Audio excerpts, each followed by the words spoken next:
You made your choice. I'm just finishing it.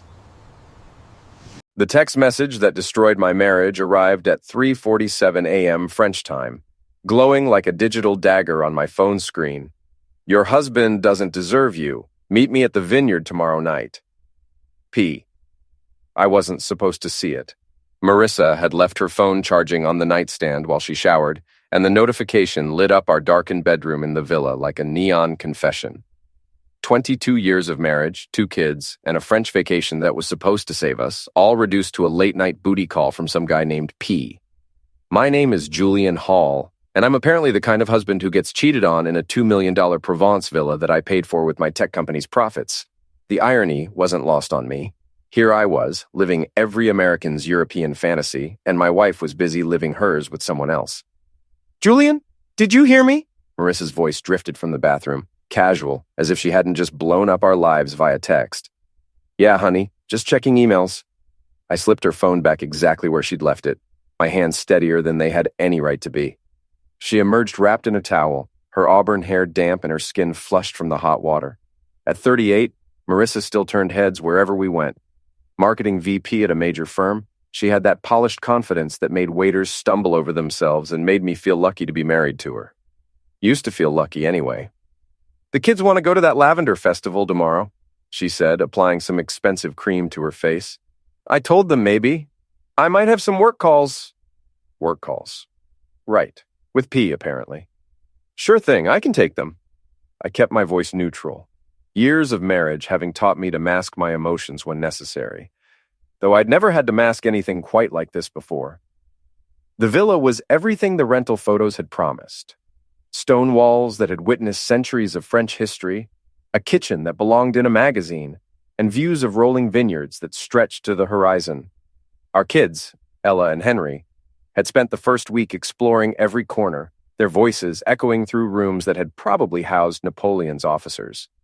Now, in week 2, the magic was wearing thin for them. For me, it had just turned into something else entirely. I lay awake until dawn, listening to Marissa's breathing and planning. Not revenge. Not yet. Just information gathering.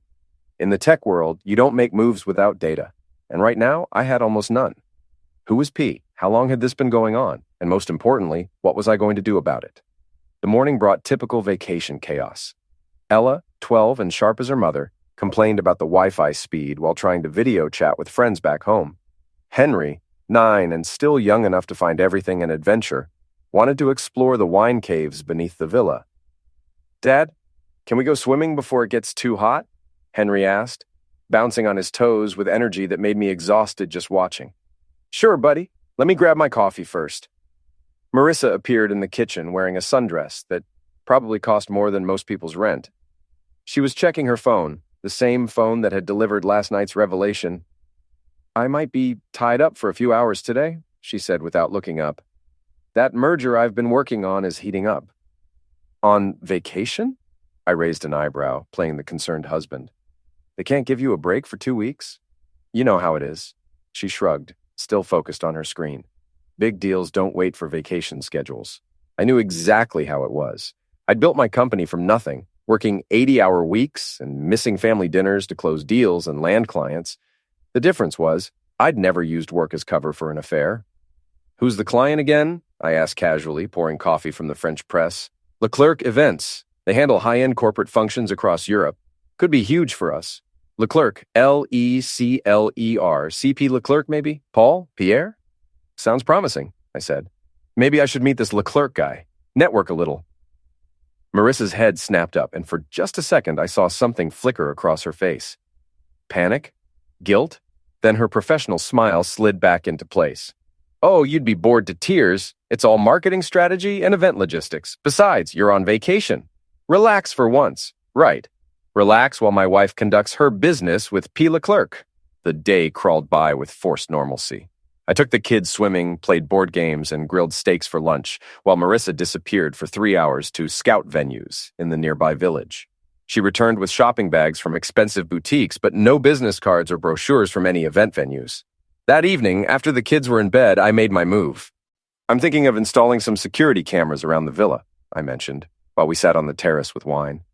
This place is pretty isolated, and we've got another week here. Marissa nearly choked on her Bordeaux. Security cameras. Julian, we're in the French countryside, not downtown Detroit. Humor me. I saw some kids on dirt bikes checking out the place yesterday. Probably harmless, but better safe than sorry. It wasn't entirely a lie. I'd seen some local teenagers ride past on the main road, but my real motivation had nothing to do with burglars and everything to do with documenting whatever was about to happen at that vineyard meeting. Do whatever makes you feel better, Marissa said, but I caught her glancing toward the vineyard that bordered our property. Just don't go overboard with the spy stuff.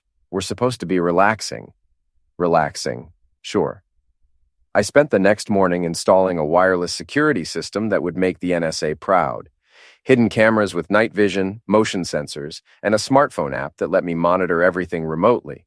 The beauty of modern technology. You can catch your wife cheating from anywhere in the world with crystal clear HD video. My assistant Nina had overnighted the equipment from London. She thought it was for the company's new office security system. Nina was 26, brilliant with logistics, and had been with me for 3 years. She'd probably figure out the real purpose soon enough, but for now she was just following orders. The cameras went up easily, one overlooking the main entrance, one covering the back terrace, and one with a perfect view of the vineyard path where Marissa was supposed to meet her mystery man. I tested the system twice, making sure the footage was uploading to a secure cloud server that only I could access. "Dad, what are those little black things?" Henry asked, pointing at one of the cameras during lunch. "Security cameras, buddy. Just keeping an eye on things. Are we in danger?" His eyes went wide with 9-year-old concern. "Not at all. It's just a precaution, like wearing seatbelts in the car." Ella rolled her eyes. "Dad's being paranoid again. Remember when he installed that tracking app on our phones? That's different. You're kids in a big city. I worry." "Whatever. Can I go read in my room?" "Sure thing." Marissa had been quiet during lunch, picking at her salad and checking her phone every few minutes. She was nervous about something, and I was pretty sure I knew what. "I'm going to drive into town this afternoon," she announced. "Pick up some groceries and maybe look at that pottery shop we passed yesterday." "Want company?" "No, that's okay. You should spend time with the kids. Besides, you hate shopping." True enough, but I was developing a new appreciation for surveillance. She left at 2:30, dressed like she was going to a photo shoot rather than a grocery store. Through the security app on my phone, I watched her car disappear down the winding road that led to the village. Then I settled in to wait. The motion sensor triggered at 7:23 p.m., just as the sun was setting over the vineyard. A figure appeared on the path, tall, well-dressed, carrying a bottle of wine like he owned the place. The camera caught him clearly, mid-40s, dark hair, expensive clothes, and the kind of confident stride that suggested he was used to getting what he wanted. P. Leclerc, I presumed. He didn't head for the front door like a legitimate business associate would. Instead, he walked straight to the back terrace where Marissa was waiting. She'd changed into a different dress, something flowing and romantic that I'd never seen before. They embraced like old lovers, not new business partners. I watched from my bedroom window as they shared the wine he'd brought, their heads close together in intimate conversation. The audio pickup was too far away to catch words, but body language told the whole story. This wasn't their first meeting. My phone buzzed with a text from Marissa. Grocery store was crowded. Might be late. Don't wait up. She was 50 yards away, lying to my face via text message. They moved inside around 9 o'clock, and the interior cameras picked up the trail. He was comfortable in the villa, knew where things were, moved like he'd been there before. They went straight to the living room, where he built a fire in the stone fireplace while she opened another bottle of wine. I couldn't watch anymore. Not because I was heartbroken. That would come later. But because I needed to think strategically. This wasn't just an affair. This was something bigger, more calculated. The way they'd moved together, the familiarity, the timing with our vacation. This had been planned. I called my brother Lucas from the bathroom with the shower running to mask my voice. "Jules, everything okay? It's pretty late there." Lucas was 2 years older, an ex-cop who now ran a security consulting firm in Boston. If anyone would know how to handle this situation, it was him. "I need some advice. Hypothetically speaking, if someone wanted to document infidelity for divorce proceedings, what would be the legal requirements?" Long pause. "Jesus, Julian? Marissa?" "Hypothetically." "Okay. Hypothetically, video evidence is admissible in most states as long as it's recorded in a location where there's no reasonable expectation of privacy. Your own home, for instance. But, Jules, what about financial records? Bank accounts, credit card statements? If they're joint accounts, you have every right to review them. Are we talking about more than just cheating here? I thought about Marissa's mysterious work calls, her sudden interest in European business, the way she'd been secretive about money lately. Maybe. I'm not sure yet. Listen, whatever's going on, don't do anything stupid. Document everything, keep it legal, and call me if you need backup. I can be on a plane in 6 hours. Thanks, Luke. I'll keep you posted. I hung up and checked the security feed again. The living room was empty, but I could see light coming from under the master bedroom door. Our bedroom. The room where my kids had jumped on the bed that morning, where I'd been sleeping next to my wife for 2 weeks. That's when the heartbreak hit. Not anger, that would come later too, but a deep, hollow ache that started in my chest and spread outward until my whole body felt numb. 22 years, 2 kids, a life we'd built together, brick by brick, compromise by compromise. And she was throwing it all away for some French guy with good wine and an expensive watch. I spent the rest of the night in the guest room, monitoring the cameras and making lists. Not hit lists, I'm not that kind of guy, but information lists. What I knew, what I needed to find out, and what I was going to do about it. By morning, I had a plan. Paul Leclerc, I'd figured out his full name from the business registration I found online, left the villa at 5:47 a.m., slipping out like the snake he was. Marissa waited 10 minutes, then took a shower and came to bed, sliding in next to me like nothing had happened. How was the grocery shopping? I asked without opening my eyes. Fine, boring, the usual. She yawned dramatically. I'm exhausted. I bet you are. Over breakfast, I played the concerned husband perfectly. Asked about her work, complimented her dress, made plans for our last few days in France, all while the security footage uploaded to my cloud server, creating a digital record that would hold up in any court. I was thinking, I said, buttering my croissant with deliberate casualness. Maybe we should extend our stay. Take another week. The kids are having such a great time. Marissa nearly dropped her coffee cup. Another week. Julian, I have meetings scheduled. The Leclerc deal is at a critical stage. Bring him here. Have your meetings at the villa. It's a beautiful setting for business. The color drained from her face. That's not how these things work. There are protocols, professional boundaries. Professional boundaries, right. Of course. Silly of me to suggest it. But the seed was planted. She spent the rest of breakfast on her phone, typing furiously. Probably telling Paul that her husband was getting suspicious and they needed to be more careful. Too late for careful. That afternoon, while Marissa took the kids to the village market, I drove to Paul's business address. Leclerc Events operated out of a converted warehouse on the outskirts of town. The kind of place that looked impressive from the outside, but probably cut corners everywhere you couldn't see them. I didn't go in. Instead, I parked across the street and watched. Paul arrived in a silver Porsche at 2:15, wearing the same clothes he'd worn to my villa the night before. He was handsome in that European way that American women seem to find irresistible, all cheekbones and casual arrogance. My phone rang. Nina calling from London. Julian, I have those financial reports you requested. Should I email them to you? What did you find? Well, it's interesting. Leclerc Events has been paying consulting fees to Marissa's company for the past 6 months. Significant fees. But there's no corresponding project documentation in your wife's files. My grip tightened on the phone. How significant? 200,000 euros, paid in installments. 200,000 euros. For what? Marketing advice, event planning, or something else entirely? Nina, I need you to do something for me, and I need you to keep it completely confidential. Of course. Dig deeper into Leclerc Events, financial records, business partnerships, anything you can find legally. And run a background check on Paul Leclerc himself. Julian, what's going on? I'm not sure yet, but I think my wife might be involved in something more complicated than an affair. That evening, I confronted them, not dramatically. I'm not the type for big scenes. Instead, I simply walked out to the terrace where they were having their romantic dinner, turned on the floodlights, and said, "Good evening, Paul. I don't think we've been properly introduced." Marissa jumped up so fast, she knocked over her wine glass, red liquid spreading across the white tablecloth like spilled ink. "Julian, what are you doing here?" "I live here. Temporarily, anyway. This is my rental villa, remember? Paul stood slowly, his face a mask of European cool. You must be Marissa's husband. I'm Paul Leclerc. We were just discussing the marketing campaign for my company. At 9 o'clock at night, over candlelight. How romantic, I mean professional. Julian, please. Marissa's voice was shaking. Let me explain. Oh, I'd love an explanation, especially about the 200,000 euros that your company has received from Mr. Leclerc here. What exactly did you do to earn that money, Marissa? The question hung in the air like smoke from the guttering candles. Paul's confident expression flickered, and Marissa went pale. How did you... She started, then stopped. How did I find out? I'm a businessman, sweetheart. I pay attention to money, especially when it involves my wife. Paul stepped forward, trying to regain control of the situation. Mr. Hall, I think there's been a misunderstanding.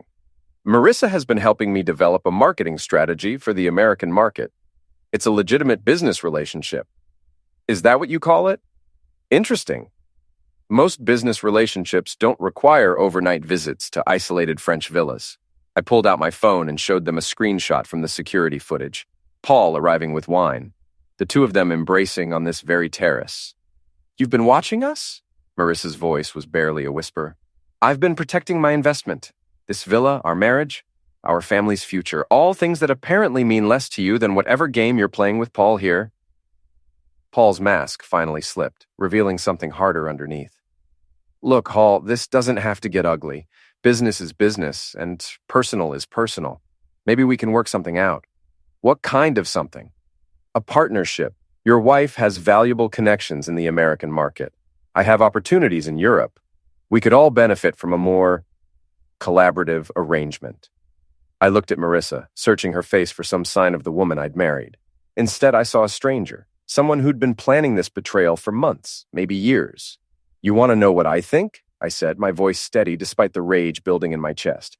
I think this whole thing is a setup. The vacation, the villa, the convenient business deal. You've been planning to leave me, haven't you? Take the kids, take half of everything, and start a new life with your European boyfriend. That's not... Marissa started. It's not what? Not true? Not fair? Not the way you planned to tell me? Paul stepped between us, his hand moving toward his jacket pocket. For a moment, I wondered if he was armed, if this was about to turn violent. Instead, he pulled out a business card. My lawyer, he said, handing it to me. If you want to discuss this rationally, like civilized people, we can arrange a meeting. I took the card and tore it in half. Here's my counteroffer. You have 24 hours to get out of France, permanently. And Marissa, you have the same amount of time to decide whether you want to try to save our marriage or hire your own lawyer. You can't just... Paul began. Actually, I can. This is my villa, rented under my name. You're trespassing. And the evidence I have of your affair, combined with the suspicious financial transactions, gives me plenty of leverage in any divorce proceeding. I turned to walk back into the villa, then stopped. Oh, and Paul, if I find out you've been anywhere near my children, or if you try to contact my wife again, I'll make sure every business contact you have in America knows exactly what kind of man you are. That's not a threat, it's a promise. I left them on the terrace and went inside to pack. The confrontation had felt good in the moment, but now reality was setting in. My marriage was over. My kids' lives were about to be turned upside down, and I still didn't know the full extent of what Marissa and Paul had been planning. But I was going to find out. The next morning brought chaos. Marissa was gone, her suitcases missing from our bedroom, along with her passport and jewelry. She'd left a note on the kitchen counter. Julian, I need time to think. Taking the kids to Paris for a few days. We'll talk when I'm ready. M? My children were gone. That's when the anger really hit. Not the cold, calculating fury I'd felt during the confrontation, but a hot, primal rage that made my hands shake and my vision blur. She could cheat on me, steal from me, lie to me. But taking my kids across international borders without permission crossed a line that couldn't be uncrossed. I called Lucas first. She took them where? His voice was sharp with cop instincts that 20 years in security consulting hadn't dulled. Paris. Left this morning while I was running. Took their passports, everything. That's kidnapping, Jules. International kidnapping. She's their mother. We're still married. I don't think it legally counts as kidnapping. Maybe not, but it's definitely a power play. She's trying to force your hand, make you negotiate from weakness. I paced the empty villa, my footsteps echoing in rooms that had been full of my family's voices just hours before. What do I do? First, document everything. The note, the missing passports, the timeline. Second, get a lawyer, a French lawyer who understands international custody law. Third, don't do anything stupid. Define stupid. Don't go chasing after them. Don't make threats. Don't give her ammunition to use against you in court. After hanging up with Lucas, I called Nina. I need you to book me on the next flight to Paris, I said. Julian, didn't you just tell your brother you wouldn't go chasing after them? I put the call on speaker without thinking. Nina had heard everything. You were listening? You called me right after you called him. The line was still open. Her voice was gentle but firm. Lucas is right. Going to Paris angry is exactly what Marissa wants. She's trying to provoke you into doing something that will make you look like the bad guy. She has my kids, Nina. I know, and we're going to get them back, but we're going to do it smart. Over the next 6 hours, Nina proved why she was worth every penny I paid her. She found me a lawyer in Paris who specialized in international family law, arranged for a private investigator to locate Marissa and the kids, and started building a case file that would demonstrate my fitness as a parent versus Marissa's reckless behavior. She also finished her background check on Paul Leclerc. Julian, you need to see this, she said during our evening video call. Paul isn't just some event planner having an affair with your wife. What do you mean? He's married, has been for 15 years. His wife is Marie-Claire Dubois, daughter of a prominent French politician. And get this, Paul's company is in serious financial trouble. He owes money to some very unpleasant people. The pieces started falling into place. So he needed Marissa's connections to break into the American market.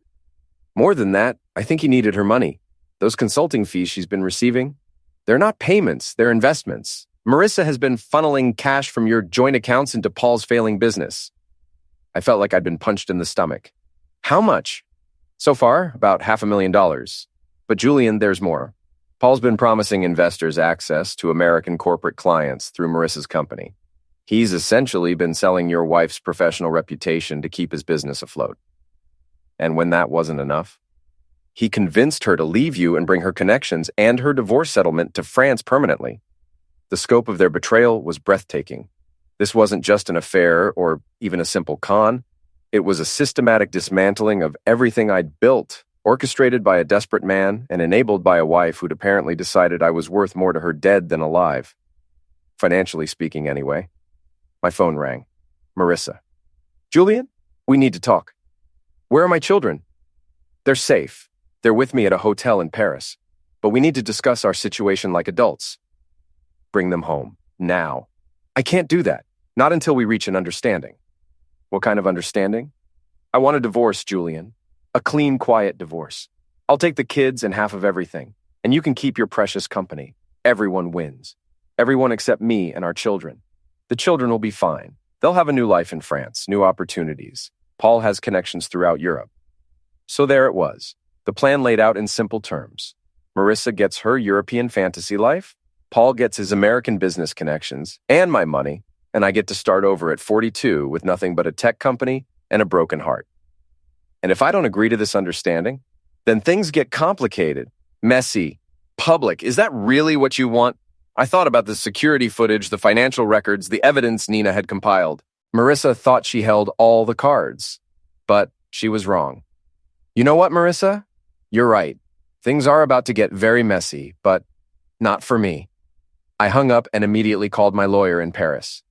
Monsieur Hall, I have news. We've located your wife and children. They're staying at the Hotel Maurice under false names, but my investigator has confirmed their presence. False names? Your wife is using her maiden name, and she's registered the children as French citizens. She's been planning this for some time. False identities. International fraud. This was getting worse by the hour. What are my options? We can file for emergency custody based on international kidnapping charges. The French authorities take these matters seriously, especially when children are involved. Do it. Monsieur, you should know, there may be other complications. My sources suggest your wife has been in contact with certain individuals in Paris who specialize in making people disappear. Legally speaking, of course. New identities, new lives. Very expensive, but very thorough. The room started spinning. Marissa wasn't just leaving me. She was erasing our entire family's existence and starting fresh with Paul's money and my children over my dead body. I flew to Paris the next morning, despite Lucas's advice to stay put. Some battles you can't fight from a distance, and this had become a battle for my children's lives. Nina met me at Charles de Gaulle Airport with a thick folder of documents and a grim expression. "It's worse than we thought," she said as we rode into the city. "Paul's debts aren't just business loans. He owes money to some very dangerous people. The kind who break legs when payments are late." How dangerous. The kind who might see your children as collateral. That changed everything. This wasn't about divorce or custody anymore. This was about keeping Ella and Henry safe from whatever mess Paul had gotten himself into. Where are they now? Still at the Meurice, but they're planning to move. My contact says Marissa has been shopping for apartments in Marseille, paying cash, using her new identity, Marseille, a port city where people could disappear onto boats heading anywhere in the Mediterranean. The Hotel Meurice was the kind of place where discretion came with the room service, and nobody asked questions as long as the bills were paid. I walked into the marble lobby like I belonged there, wearing my best suit and carrying a briefcase full of legal documents. "I'm here to see Marissa Sullivan," I told the desk clerk, using her maiden name. "I'm sorry, monsieur, but we have no guest by that name." I slid a photograph across the marble counter. Marissa and the kids at the Louvre, taken from social media that morning. "Perhaps you recognize them?" "They're my family. There's been a misunderstanding." The clerk's expression softened slightly. "Monsieur, even if such guests were staying with us, I could not provide information without proper authorization." I opened my briefcase and pulled out the custody documents, all bearing official seals and signatures. "Is this authorization sufficient?" He studied the papers carefully, then made a phone call in rapid French. After a brief conversation, he hung up and looked at me with something approaching sympathy. "I regret to inform you, monsieur, that the guests you seek checked out this morning. They left no forwarding address." Gone. Again. I spent the rest of the day with my lawyer and the private investigator, tracking credit card transactions and hotel registrations throughout Paris. Marissa was good at covering her tracks, but she wasn't a professional. By evening, we'd found them at a small hotel in Montmartre, registered under yet another false name. This time, I didn't go through the front desk. The hotel was old and poorly secured, the kind of place where the locks were decorative and the fire escape was easily accessible. I climbed 4 flights of external stairs in the dark, guided by the glow of a television through thin curtains. Room 412. I could hear voices inside. Marissa talking to someone on the phone, and underneath it, the sound of Henry's laughter at whatever cartoon he was watching. I knocked softly. "Room service," I said, in my best French accent. The voices stopped. Footsteps approached the door. "We didn't order anything," Marissa called out. "Complimentary champagne, madame, from the management." The lock clicked, and the door opened a crack. Marissa's face appeared in the gap, and her expression went from confusion to shock to fear in the space of a heartbeat. "Hello, sweetheart," I said. "We need to talk." She tried to slam the door, but I was already pushing through. Not violently, I'm not that kind of man, but firmly enough to make it clear that I wasn't leaving without my children. "Dad!" Ella jumped up from the bed where she'd been reading. "What are you doing here?" "I came to bring you home, sweetheart." Henry launched himself at me with 9-year-old enthusiasm, wrapping his arms around my waist like he hadn't seen me in months instead of days. "Are we going back to the villa?" he asked. "I left my Pokemon cards there." "We'll get your cards, buddy. Don't worry." Marissa stood frozen by the window, her phone still in her hand. I could see the call was still connected. She'd been talking to someone when I arrived. "Hang up the phone, Marissa. Julian, you can't just... Hang up! The phone!" She ended the call, but I caught a glimpse of the contact name before the screen went dark. Paul. "Kids, why don't you pack your things?" I said, keeping my voice calm and normal. "We're going to go get some ice cream and then figure out our next adventure." Ella, sharp as always, sensed the tension between her parents. "Are you and Mom fighting?" "We're having a disagreement, sweetheart. But it's not about you or Henry. You didn't do anything wrong." "Is that why we came to Paris? Because you were fighting?" Out of the mouths of babes. "Something like that. But we're going to work it out." While the kids gathered their belongings, I moved closer to Marissa. Close enough to speak quietly, but not so close as to seem threatening. "This ends now," I said. "You can run away with Paul if you want to destroy your life, but you're not taking my children into whatever mess he's gotten himself into." "You don't..." Understand. I understand perfectly. Paul owes money to dangerous people. He's been using you to try to pay his debts. And when that wasn't enough, he convinced you to run away with him and bring the kids as insurance. Her face went white. How did you... I'm not stupid, Marissa. Naive, maybe. Trusting, certainly, but not stupid.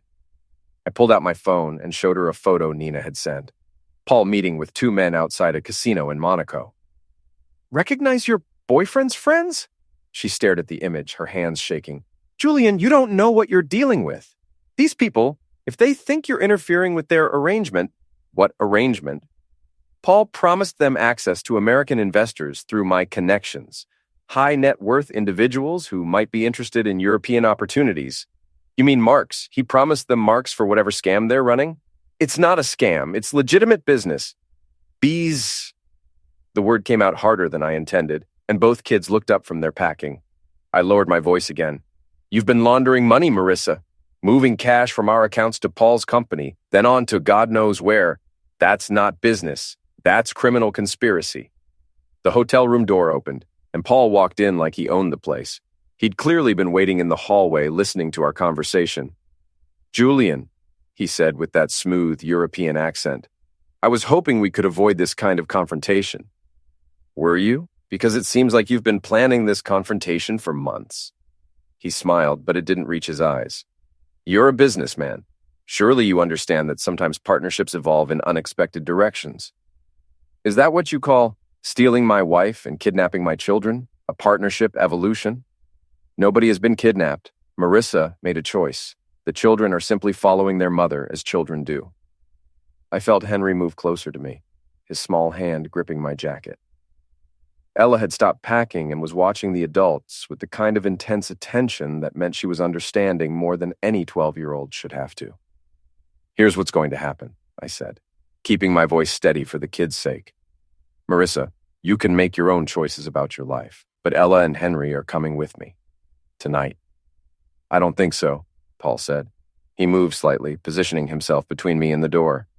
You see, there are certain commitments that have been made. Certain expectations that must be met. Whose expectations? People who don't like to be disappointed. The threat was subtle but clear. I thought about the men in the casino photo, about Paul's debts, about what desperate people do when they're cornered. Dad? Ella's voice was small, scared. I want to go home. That settled it. Whatever game Paul and Marissa were playing, whatever danger they'd gotten themselves into, my children weren't going to be part of it. We're leaving, I said. All three of us. Right now. I moved toward the door, but Paul didn't step aside. I'm afraid that's not possible, he said. That's when I hit him. I'm not a violent man by nature. I've never been in a bar fight, never thrown a punch in anger, never even raised my voice at my employees. But when Paul Leclerc stood between me and my children's safety, something primal took over. The punch caught him in the solar plexus, doubling him over and sending him stumbling backward into the hotel room's cheap furniture. He went down hard, knocking over a lamp and crashing into the television stand. Dad, Ella screamed. Henry started crying. Marissa rushed to Paul's side, helping him sit up while he gasped for breath. Julian, what have you done? She whispered. What I'd done was cross a line I'd never crossed before, and surprisingly, it felt good. Kids, we're leaving, now. I grabbed their suitcases with one hand and Henry's arm with the other. Ella, come on! Is Mr. Paul hurt? Henry asked through his tears. He'll be fine, buddy, but we need to go. Paul was struggling to his feet, one hand pressed to his chest, his face red with pain and embarrassment. You have no idea what you've just done, he wheezed. I've just taken my children away from a criminal and the woman who was helping him exploit them. Exploit them? Marissa stood up, her voice rising. I'm their mother. I would never... You brought them into a situation with dangerous criminals because your boyfriend needed collateral for his debts. If that's not exploitation, what is? We were at the door now, the kids pressed close to me, their eyes wide with fear and confusion. This wasn't how I'd wanted them to learn about their parents' problems, but there was no protecting them from it anymore. Marissa, I said, my hand on the doorknob, you can come with us or stay with him. But if you stay, don't expect to see your children again until this mess is resolved. She looked between Paul, still struggling to breathe normally, and her children who were staring at her with expressions that would haunt my dreams for years to come. I can't, she whispered. Julian, you don't understand. If I leave now, if I don't deliver what I promised, then you've made your choice. I opened the door and ushered the kids into the hallway. Behind us, I could hear Paul's voice, stronger now, speaking rapid French into his phone. Calling for backup, probably. Or reporting to his creditors that the deal was falling apart. We took the stairs instead of the elevator, moving as quickly as Henry's 9-year-old legs could manage. In the lobby, I handed the desk clerk a €100 note. The people in room 412, I said in French. They may have visitors tonight. Visitors who aren't interested in paying for their rooms. You might want to take a vacation. His eyes widened, but he pocketed the money and nodded. We were in a taxi within 5 minutes, heading for the airport and the last flight to London. The kids were quiet during the ride, processing what they'd witnessed. Finally, Ella spoke up. Dad, are you and Mom getting divorced? There was no point in lying anymore. Probably, sweetheart. Because of Mr. Paul? Because your mother made some choices that hurt our family. Will we still see her? I looked at my daughter, 12 years old and already dealing with adult problems that would have broken some grown-ups. I hope so, Ella. I really hope so. But privately, I wasn't sure. Marissa had chosen Paul and his criminal associates over her own children. That wasn't the kind of choice you came back from easily. The flight to London was delayed, giving us 3 hours in the airport departure lounge. I used the time to call Lucas and Nina, updating them on the situation and arranging for security at our London home. If Paul's associates were as dangerous as the evidence suggested, they might try to use us as leverage to get Marissa back in line. Jules, you need to be careful, Lucas warned. You've just cost some very bad people a lot of money. They're not going to forget that. What are my options? Go to the police. All of it. The affair, the money laundering, the threats. Get it on record before they try to retaliate. And if the police can't protect us, then you call me and we disappear for a while. I've got contacts, safe houses, whatever it takes to keep you and the kids safe. At midnight, we finally boarded the plane to London. Henry fell asleep before takeoff, his head on my shoulder and his Pokemon cards clutched in his small fist. Ella stayed awake, staring out the window at the lights of Paris falling away below us. Dad, she said quietly, are we ever going back to France? Someday, maybe. When things are different. Will Mom be there? I didn't have an answer for that. We landed at Heathrow at 1:30 a.m. London time, and Nina was waiting for us with a car and a security detail that looked like they could handle whatever Paul's associates might throw at us. The kids were impressed by the professional bodyguards, treating them like an adventure rather than a necessity. Our house in Kensington looked the same as always, but everything felt different. The family photos on the mantelpiece seemed like artifacts from someone else's life. The kitchen where Marissa had made breakfast just a week ago felt like a museum exhibit. I got the kids settled in their rooms, checked the new security system twice, and finally allowed myself to collapse in my study with a glass of whiskey that I'd been saving for a special occasion. This wasn't the special occasion I'd had in mind. My phone buzzed with a text message from an unknown number. Your wife is in danger. Her boyfriend's friends are not happy about tonight. If you want to see her alive again, you need to pay his debts. 2 million euros. Instructions to follow. I stared at the screen for a long moment, then deleted the message without responding. Marissa had made her choice. She'd chosen Paul over our family, crime over safety, excitement over stability. I wasn't going to pay 2 million euros to fix the mess she'd gotten herself into, but I also wasn't going to let her die for it. I called Nina. I need you to wire 500,000 euros to Paul Leclerc's business account, I said. Julian, what? Enough to buy Marissa some time, not enough to solve Paul's problems. And I want it traced.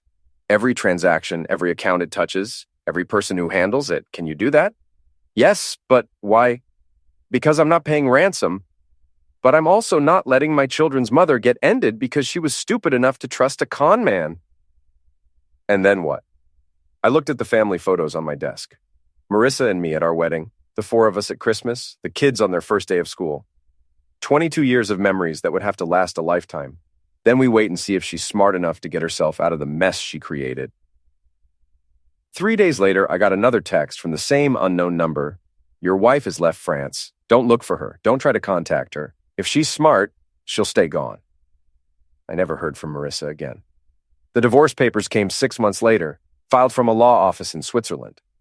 She was asking for nothing. No money, no custody, no contact with the children. Just a legal end to our marriage and permission to disappear completely. I signed them without hesitation. Ella and Henry adjusted better than I'd expected. Children are remarkably resilient when they have to be.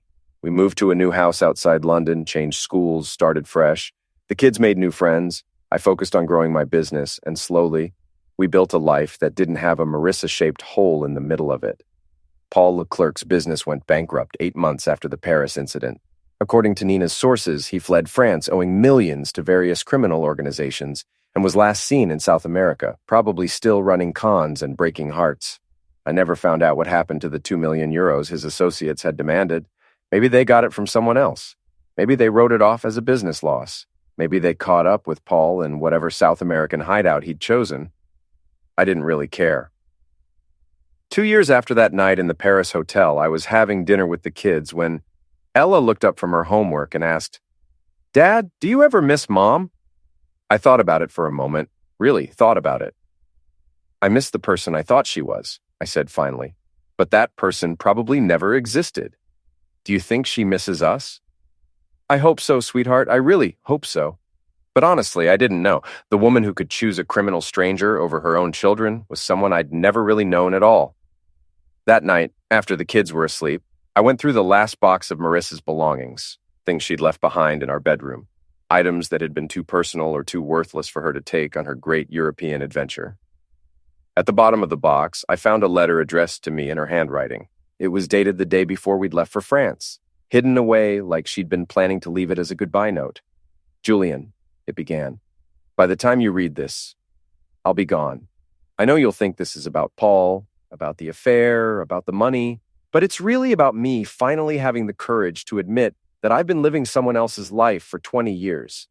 I married you because you were safe, because you represented everything I thought I wanted. But I've never been happy, not really. I've been pretending to be the wife you needed, the mother our children deserved, the woman everyone expected me to be. Paul showed me that I could be someone different, someone exciting, someone worth taking risks for. I know you'll hate me for this, and I know the kids will never understand. But for the first time in my adult life, I'm choosing what I want instead of what I should want. I hope someday you'll forgive me. I hope someday the kids will understand. But even if you don't, even if they don't, I can't keep pretending anymore. I'm sorry, Julian, for all of it, but I'm not sorry for finally choosing myself." I read the letter 3 times, then burned it in the fireplace. She was right about one thing I would never understand, but she was wrong about everything else. Marriage isn't about choosing yourself over your family. Love isn't about abandoning the people who depend on you for the sake of excitement. And happiness isn't something you find by destroying everything good in your life. Marissa had chosen herself, and in doing so, she'd lost everything that actually mattered. 5 years later, I married Nina. She'd been there through the worst of it, helping me rebuild my life and my relationship with my children. The wedding was small, just family and close friends. And Ella walked Nina down the aisle while Henry served as my best man. We never heard from Marissa, never got a birthday card or Christmas gift or any sign that she remembered she'd once had children who loved her. But we were happy, really happy, not just pretending. And that, I realized, was the best revenge of all.